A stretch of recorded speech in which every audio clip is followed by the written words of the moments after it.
অধ্যায়ের অর্থ হচ্ছে কোনো ভালো কাজের উপরে কেউ আপনার কোনো ভালো কাজ করে দিল, তার শুকরিয়া আদায় করা এবং তার প্রতিদান দেয়া। কেউ আপনার একটা ভালো কাজ করে দিল, তার শুকরিয়া আদায় করা, প্রতিদান দেয়া। ধরুন একেবারে আর কিছু না হোক, একটা ভালো কাজ কি,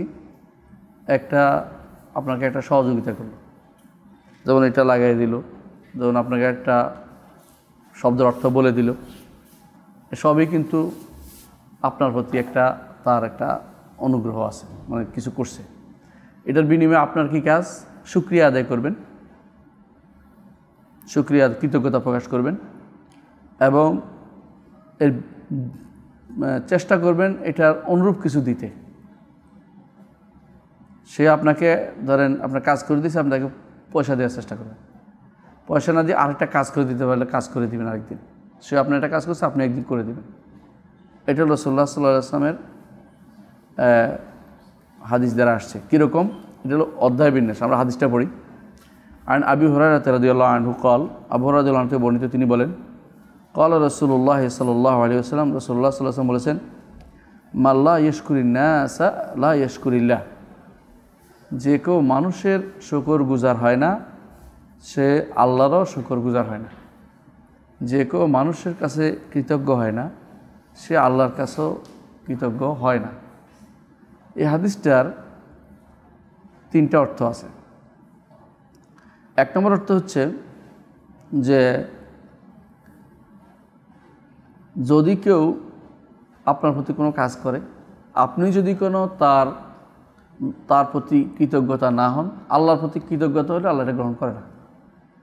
মানে আল্লাহর প্রতি কৃতজ্ঞতা প্রকাশ করলেন, একেবারে সে আপনার কাজ করে দিল, আপনি তাকে পয়সাও দিলেন না, শুকরিয়াও বললেন না, জাযাকাল্লাহ খায়রও বললেন না, কিছু বললেন না, এরপর আল্লাহর কাছে একেবারে সিজদা পড়ে থাকলেন, তাও কৃতজ্ঞতা প্রকাশ হয় না, কারণ আপনার মানুষের কাজটা বাকি রয়ে গেছে, এই জন্য।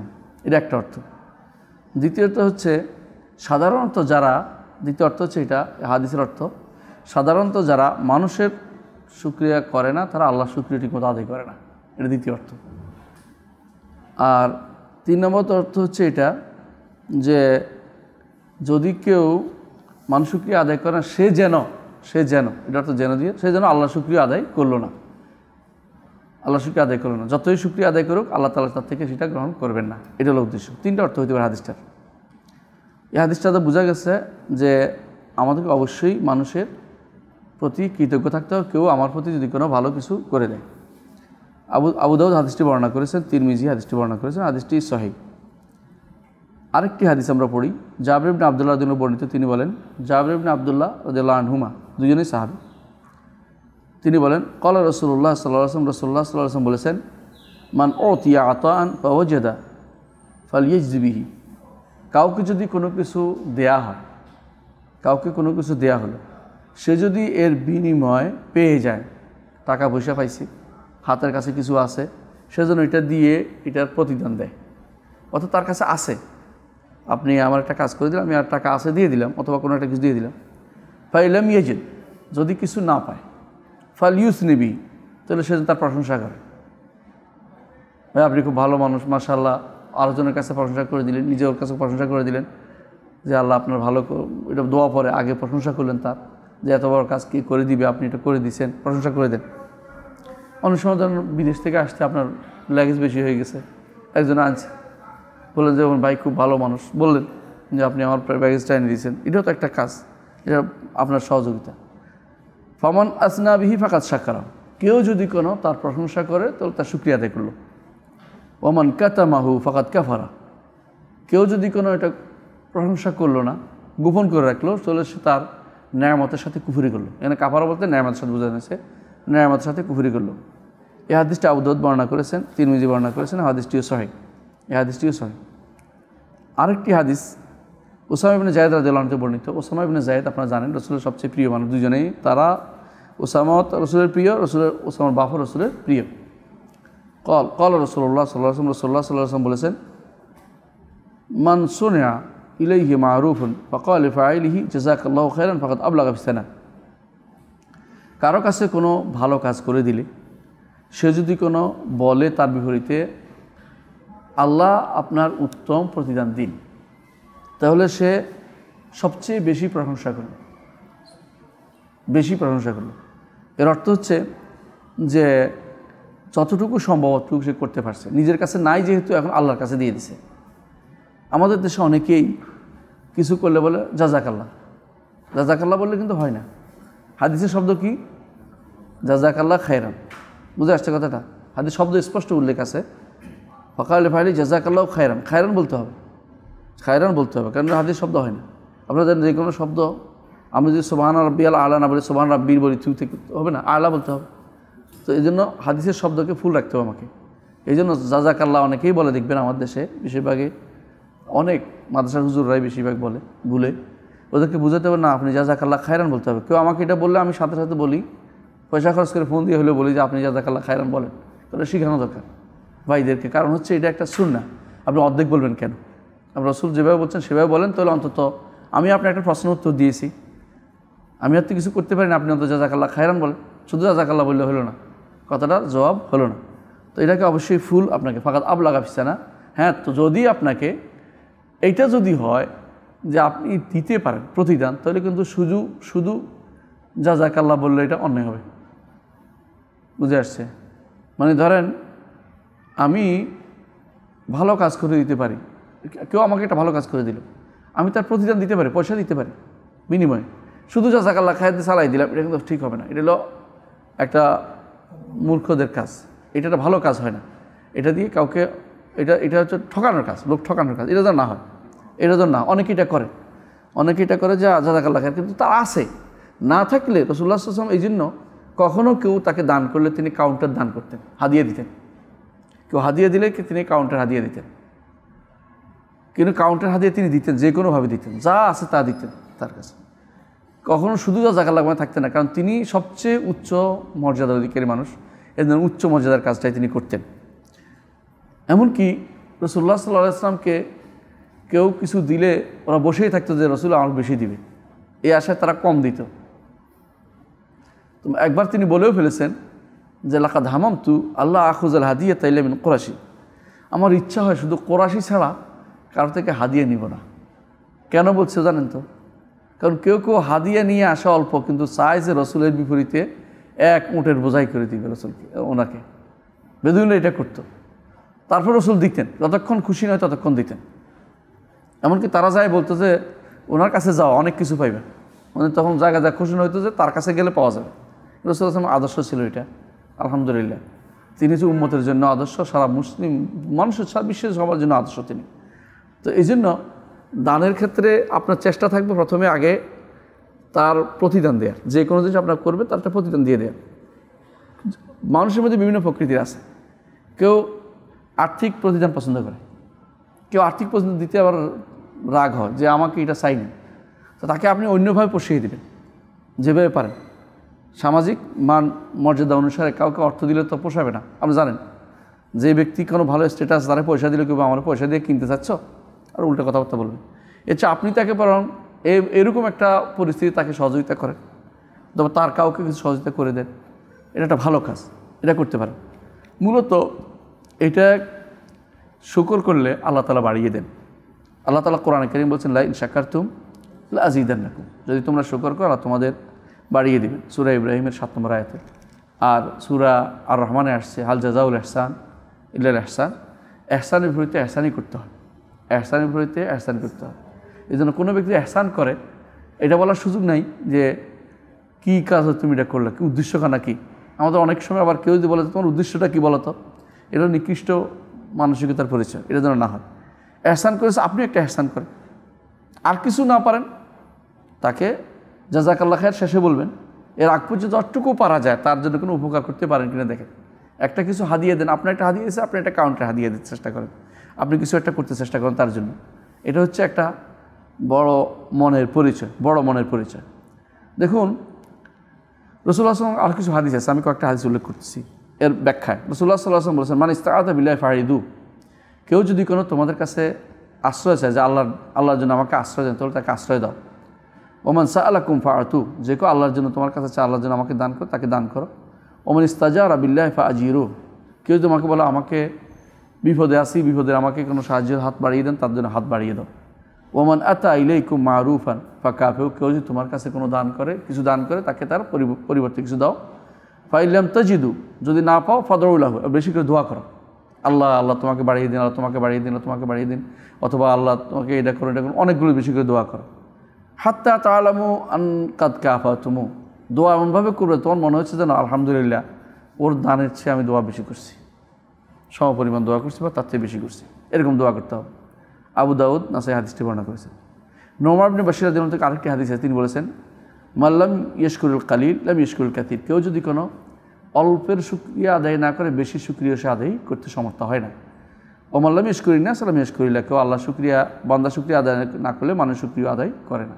আবার এটাও বলেছেন রাসূল ওয়াত্তাহাদ্দুস বিনিয়ামাতিল্লাহ শুকর, আল্লাহর নেয়ামত যা আপনার উপর আছে এটা বলাটা একটা শুকরিয়া। আবার এটা গর্ব না হয়ে যায়, দুইটা দিন পার্থক্য আছে। কেউ কেউ গর্ব করে সারা জানা বলে যে আল্লাহর নেয়ামতের কথা বলতেছি, আল্লাহর নেয়ামতের কথা আর গর্বের মধ্যে পার্থক্য কেমন বুঝবেন? বোঝা যায়। আল্লাহ কোরআনে কারীম বলছেন ওয়ালা তা'রিফান্নাহুম ফি লাহনিল কওলি, কথার ধাঁচে বোঝা যায়। যখন দেখবেন লোকটা বলতেছে আল্লাহ আমাকে এই নেয়ামত দিয়েছে, এই নেয়ামত দিয়েছে, আলহামদুলিল্লাহ শুকরিয়া আদায় করি, তখন সে অহংকারী হয় না। আর যখন সে নিজে আমি এই আছে সে আছে, আরেকজনের উপরে গামতুল হক বাতরুন নাস, হকের ব্যাপারে মানুষের উপরে অহংকার বোঝাই যাচ্ছে এটা, তখন বললেন যে অহংকার কিন্তু ভালো না, স্পষ্ট বলে দিতে হবে, তাকে জানাই তো অহংকার ভালো জিনিস না। আমরা আল্লাহর নেয়ামতের শুকরিয়া আদায় করা এক জিনিস, অহংকার করা আরেক জিনিস। আপনার ছেলে কোরআন মুখস্থ করছে, এটা হচ্ছে শুকরিয়া আদায় করতে পারেন, বুঝে আসছে। আপনার ছেলে চাকরি পাইছে, আল্লাহ শুকরিয়া আদায় করতে পারেন, ভালো কথা। কিন্তু আপনি যদি এভাবে বলেন যে জানো আমি কি করতে পারি, তাহলে এটা শুকরিয়া আদায় করা হচ্ছে না, এটা অহংকার হচ্ছে। তো কথার ধাঁচে বোঝা যায় আমি কে, তুমি কি জানো, আমাকে চেনো, এর অর্থ হলো সবগুলো হচ্ছে অহংকারী জায়গা, এগুলি কিন্তু শুকরিয়ার জায়গা হচ্ছে না, বা আল্লাহর নেয়ামতের শুকরিয়া আদায় করা হচ্ছে না। আর যে ব্যক্তি আল্লাহর নেয়ামতের শুকরিয়া আদায় করে, সে ব্যক্তি আল্লাহর নেয়ামতের সাথে কুফরি করে।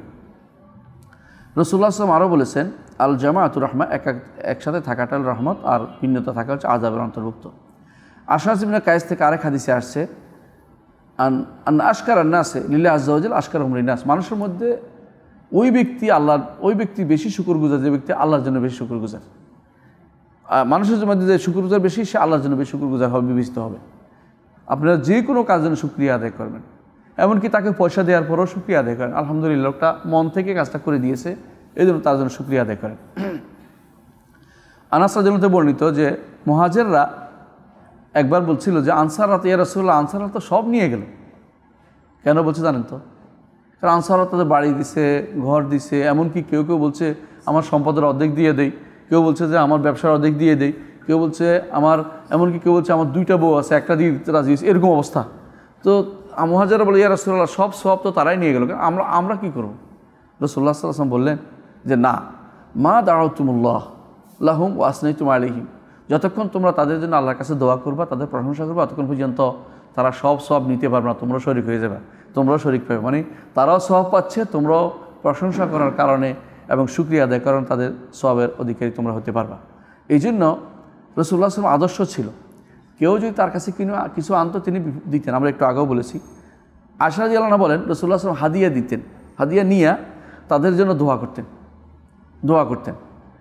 এমনকি তিনি একবার বলেছিলেন, যখন বদরের যুদ্ধে এদেরকে ধরা হয়েছিল কাফেরদেরকে, তিনি বলছেন যদি মুতাইব ইবনে আদি জীবিত থাকতো, মুতাইব ইবনে আদি রাসূলুল্লাহ সাল্লাল্লাহু আলাইহি ওয়াসাল্লাম যখন তায়েফে গিয়েছিলেন, তায়েফ থেকে ফেরার পথে তিনি ঢুকতে পারছিলেন না আবার মক্কাতে, ঢুকার জন্য তখন একজনের সহযোগিতা চাচ্ছিলেন, তখন মুতাইব ইবনে আদি দাঁড়িয়ে গেছিল যে আমি আপনার সহযোগিতা করব। তিনি বলছেন যদি মুতাইব ইবনে আদি জীবিত থাকতো আর যদি এদের ব্যাপারে কথা বলতো, আমি এদেরকে সবাইকে ছেড়ে দিতাম, অর্থাৎ এই বন্দীদেরকে সবাই ছেড়ে দিতাম। কেন? এগুলো শুকরিয়া যে তিনি আমার প্রতি বড় ইহসান করেছেন, আমি তার প্রতি একটা দয়া করে দেই। এটা রাসূলুল্লাহ সাল্লাল্লাহু আলাইহি ওয়াসাল্লাম ছিল, আদর্শ ছিল। রাসূলুল্লাহ সাল্লাল্লাহু আলাইহি ওয়াসাল্লাম আদর্শ ছিল। ইমাম বাজ্জার হাদিসটি বর্ণনা করেছেন। আপনারা দেখেন আল্লাহ কিন্তু এদের উপকৃত করেন। মুসা আলাইহিস সালাতু ওয়াস সালাম তিনি কি করেছেন, পানির এরা কি করছে, যারা পাথরটা সরাইয়া পানি পান করাইছে রাখালরা, এরপর রাখালটা ঠেলে তারা পানিটা মুখটা বন্ধ করে দিছে বড় পাথর দিয়ে।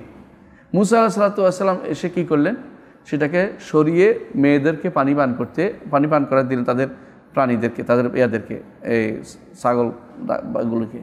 তো এইটাকে আল্লাহ তাআলা এটার কিন্তু প্রতিদান তাকে দিয়েছেন এবং তিনি একটা জায়গা পেয়েছেন। তিনি এখানে আত্মীয়তা পেয়েছেন এবং তিনি যখন ওখানে গেলেন তখন বৃদ্ধ মানুষটি বললেন, আমাদের অনেকে মনে করে বৃদ্ধ মানুষটি ছিলেন কে? শোয়াইব, তাই না? এটা শুদ্ধ না। শোয়াইব নাম ছিল, শোয়াইব নবী না। শোয়াইব নবী না, কারণ দুইজনের মধ্যে 1000 বছরের পার্থক্য। শোয়াইব নবী এবং মুসা আলাইহিস সালামের মধ্যে 1000 বছর পার্থক্য, মানে কালে মিলে না। এই জন্য এটা শোয়াইব নবী ছিল, নবী না মানে নেককার বান্দা ছিলেন, নবী ছিলেন না। তো উনি বলছেন যে তিনি স্ত্রী দিয়ে মেয়েরে পাঠাইছেন যে তুমি বলো কেন, ইন্না আবি ইয়াদুরুকা লিয়াজিয়াকা আজরামা সাকাইতালানা, আমার বাবা ডাকছে আপনাকে যে আপনাকে যেন প্রতিদান দেয় যে আপনাদেরকে কষ্ট করে পানি পান করাইছেন এই জন্য। তাহলে ভালো মানুষ যারা প্রতিদানের ক্ষেত্রে তারা অগ্রসর থাকে, অগ্রণী থাকে সবসময়। এটা হচ্ছে মুসা আলাইহিস সালাতু ওয়াস সালামের একটা ইতিহাস। আবু বকর রাদিয়াল্লাহু আনহু দেখেন, যখন হুদায়বিয়ার সন্ধির সময় উরওয়া ইবনে মাসউদ আস-সাকাফি উল্টাপাল্টা কথাবার্তা বলতেছিল, আবু বকর তাকে খুব খারাপ কথা বলছেন, কঠোর কথা বলছেন। তখন উরওয়া বলছিল যে আপনার আগে একবার আমার সাথে ভালো ব্যবহার করেছিলেন, সে প্রতিদান দেয়নি, আজকে এটা সমান সমান কাটা গেছে, এই জন্য আজকে আপনারা কিছু বললাম না। তো বোঝা গেল একটা ভালো ব্যবহারের একটা কি থাকে, একটা আসার প্রভাব থেকেই যায়। এই জন্য আমাদেরকে সবসময় চেষ্টা করতে হবে একটা ভালো ব্যবহারের মধ্যে সবসময় যেন আমরা থাকতে পারি। এই জন্য দেখা যায় যে বেশিরভাগ মানুষই যখন আপনি ভালো ব্যবহার করবেন তার মধ্যে একটা মানসিকভাবে তার প্রতি ভালো ব্যবহার তৈরি হয়ে যাবে যত কিছু হোক। আমরা দেখেছি যখন মাদসালিয়ে পড়তাম, কিছু মানুষ ছিল আমাদের প্রতিপক্ষ, কিন্তু ওরা দেখলেই সালাম দিত। পরে এমন অবস্থা হয়ে গেছে তাদের সাথে আমাদের বন্ধুত্ব হয়ে গেছে। জিনিসটা ভালো ব্যবহারের কারণে কিন্তু একে অপরের প্রতি সহানুভূতি অবস্থা তৈরি হয়ে যায়। এই জন্য এই যে শুকরিয়ার জিনিসটা, এটাকে বন্ধ করার জন্য শয়তান প্রথম চেষ্টা করেছে। কেমন? শয়তান কি বলেছিল যে ওয়ালা তাজিদু আকসারহুম শাকিরিন, আমি ডান দিক থেকে আসবো, সুমাল্লা আতিয়ানু মিন বাইনি আইদিহিম ওয়া খালফি ওয়া আন আইমানি ওয়া আন শামাইলি, ডান দিক থেকে আসবো, বাম দিক থেকে আসবো। তারপর বলছে বাম দিক থেকে আসবো, ওয়া আন আইমানি ওয়া আন শামাইলি, তাই না? লাতিম বাইনি আইদিহিম, সামনে থেকে আসবো, পিছন থেকে আসবো। হ্যাঁ, উপর থেকে বলে না, কারণ উপর তো আল্লাহ এই জন্য। হ্যাঁ, ওলা তাই নিচের থেকে আসার সুযোগ নেই, জন্য উপর থেকেও বলে নেই, আমি তার ডানে বামে সামনে পিছন থেকে আসবো। কি বলবো? ওলা তাজিদু আকসারহুম শাকিরিন, তাদের শুকরগুজার পাবেন না। শয়তান সবচেয়ে বড় জায়গাটা ধরছে যে শুকরগুজার না হলে আল্লাহ খুশি হবে না, আল্লাহ খুশি না হলে জান্নাত পাবে না। এই জন্য শুকরটা হচ্ছে দিন নেসফু সবর নেসফু শুকর, দিন অর্ধেক হচ্ছে সবর, অর্ধেক হচ্ছে শুকর। এই জন্য শুকরগুজার হওয়াটা শয়তান চাচ্ছে যে বনি আদম যেন শুকরগুজার না হয়। এই জন্য সালফে সালিন বলতেন যে বনি আদম যদি জানতো, শয়তান যদি জানতো যে শুকরের চেয়ে বড় কিছু আছে তাহলে এটার মধ্যে বাগড়া বসাইতো, কিন্তু সে জানে যে শুকরের মধ্যে বাগড়া বসাইলেই বনি আদমের অবস্থা শেষ। এই জন্য শুকরিয়া, আল্লাহর শুকরিয়া আমাদের আদায় করতেই হবে। আল্লাহর শুকরিয়া আদায় করার আগে আমাদের বান্দারও শুকরিয়া আদায় করা দরকার। দেখেন, আনিশকুরলি ওয়ালি ওয়ালিদাইকা, আপনি প্রথম শুকরিয়া আদায় করবেন আল্লাহর। ওয়ালি ওয়ালিদাইকা আর কার? পিতামাতার। দুনিয়া আসার মাধ্যম হচ্ছেন পিতামাতা, পিতামাতা। এই জন্য সবার আগে তারা শুকরিয়া পাওয়ার যোগ্য। যেই কোনো কাজে কোনো দিনেই তাদের ভিতরে কোনো বিরূপ ধারণা আসতে পারে না। টাকা না দিলেও, সারা জীবন কিচ্ছু না দিলেও আপনি তার প্রতি সুধারণা রাখতে এবং উত্তম ব্যবহার করে যেতে হবে। আনিশকুরলি ওয়ালি ওয়ালিদাইকা, ওয়া দিয়ে আল্লাহ তাআলা আর কাউকে একসাথ করে না, একমাত্র পিতামাতাকে একসাথ করে দিয়েছেন এবং দিয়ে।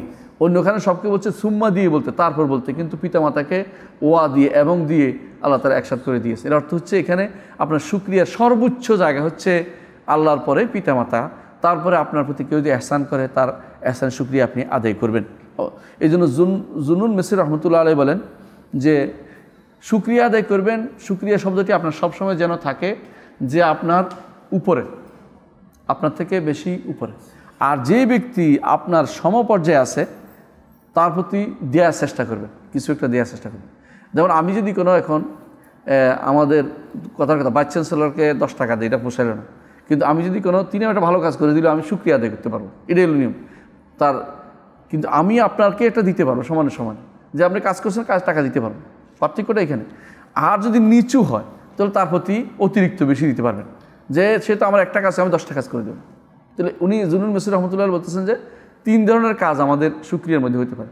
একটা যারা বড় তাদের প্রতি মৌখিক শুকরিয়া, তাদের আর্থিক দিয়ে কাজ তারা ঠান্ডা করা যাবে না। আর যারা আমার সমপর্যায়ে তাদেরকে আমি সমপর্যায়ে কিছু করে দেবো, আর যারা আমার নিচু পর্যায়ে তাদেরকে বেশি করে তাদেরকে দান করবো। এটা হচ্ছে শুকরিয়ার এক একটা ধারা।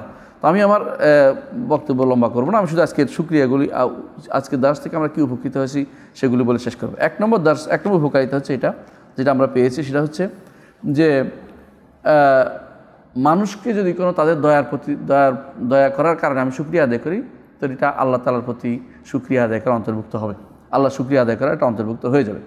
দ্বিতীয় হচ্ছে যে কেউ মানুষের শুকরিয়া আদায় করতে কমতি করে, সে আল্লাহ শুকরিয়া আদায় করতেও কমতি করবে, তার এটা অভ্যাসে পরিণত হয়ে যাবে। আর 3 নম্বর হচ্ছে কেউ যদি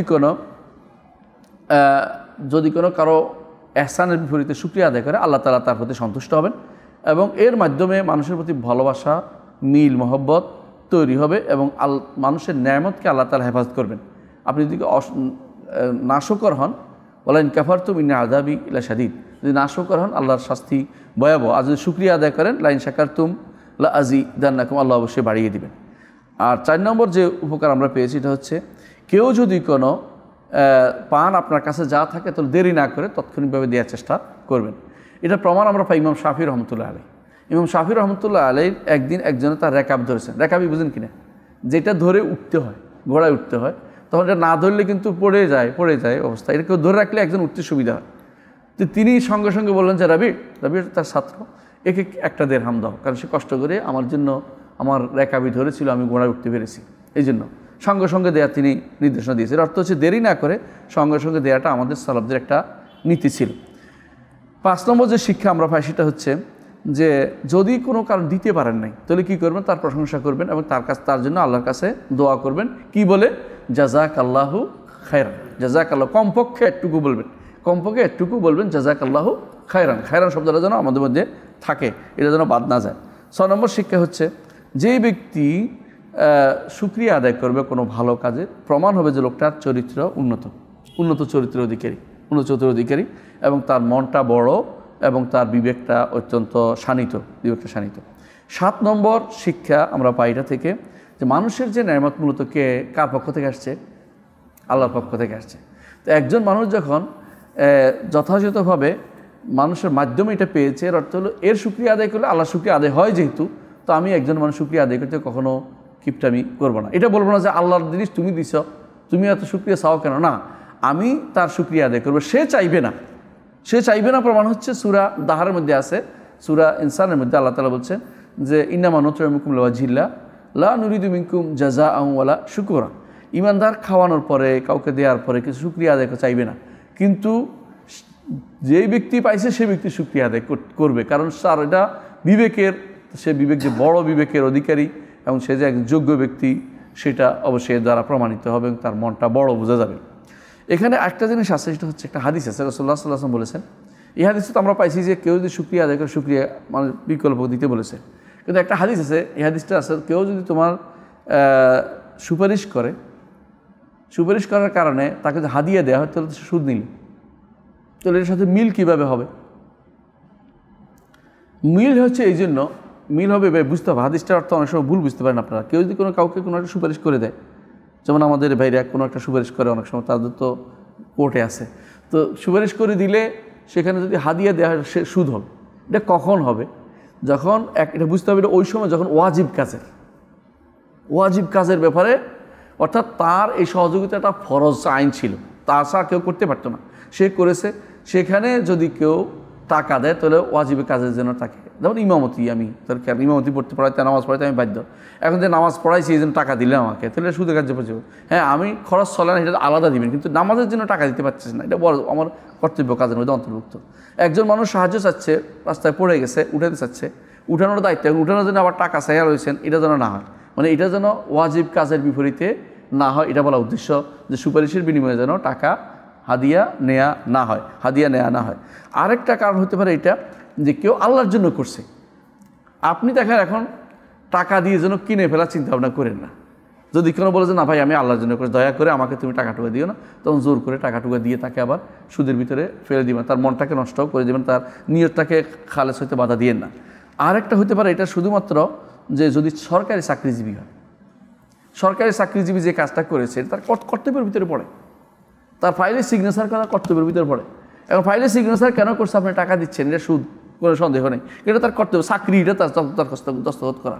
এখন সে যদি টাকা নেই, এটা সুদের ভিতরে, এটা হচ্ছে এই অর্থে বলা হচ্ছে এখানে। আর শুকরিয়ার বিষয়টা, শুকরিয়া আপনি কইবেন, কিন্তু টাকা টুকা নিলে সুদ হয়ে যাবে। শুকরিয়া, হ্যাঁ তাকে ছেড়ে দিচ্ছে, শুকরিয়া আপনি বলতে পারেন টাকা টুকা নিতে পারবেন না, দিলে কী হয়ে যাবে? হাদিয়া দিলে এটা সুদ হয়ে যাবে। কিন্তু বাধ্য হলে লোকে দিতে পারবে, কিন্তু ওই লোক নিলে সুদ খাইছে, এটা কিন্তু মনে রাখতে হবে। ধরেন আপনার ফাইল আটকে রাখছে, এখন আপনি টাকা না দিলে দিচ্ছেই না, আপনি দিবেন কেন? আমার হক নষ্ট করতেছে। আমার হক যদি শিওর আপনার হয়, এই টাকা দিয়ে আপনি নিতে পারেন। কিন্তু ধরেন আপনার হক না, আপনার চেয়ে আরও বেশি অধিকারী হক আছে, আপনি টাকা দিয়ে নিয়েছেন, তাহলে হারাম নিচ্ছেন। যদি আপনি জানেন যে আপনিই হকদার, সেখানে আপনি টাকা দিলে আপনি গুনাহগার হবেন না, কিন্তু তারপরেও সেটা থেকে মুখ ফিরিয়ে থাকা উচিত যে আমি যতটুকু পারা যায় আমি টাকা দিয়ে কাজটা করবো না, করাবো না। আল্লাহর কাছে আমি এর প্রতিদান চাইবো যে তিনি আমাকে চেয়ে উত্তম জিনিস দিয়ে দিবেন। আর কেউ বলেছেন না, শাফাআতের প্রশ্নে আলাদা, যে শাফাআত করে টাকা নেয় এমনিতেই নিষিদ্ধ, শাফাআতে টাকা দিবেন না, অন্য কোনো কাজ করে দিলে এর বিনিময়টা নিতে পারবেন, কিন্তু শাফাআতের প্রশ্নে টাকা নিতে পারবেন না, হাদিয়া নিতে পারবেন না। তাহলে হাদিসের সাথে এই হাদিসগুলির কোনো কন্ট্রাডিক্টরি নাই, এটা আমাদের বোঝা দরকার। আল্লাহ আমাদের বোঝার তৌফিক দান করেন। সুবহানাকাল্লাহি ওয়া বিহামদিকা, আশহাদু আল্লা ইলাহা ইল্লা আনতা, আস্তাগফিরুকা ওয়া আতুবু ইলাইক। আসসালামু আলাইকুম ওয়া রাহমাতুল্লাহি ওয়া বারাকাতুহু।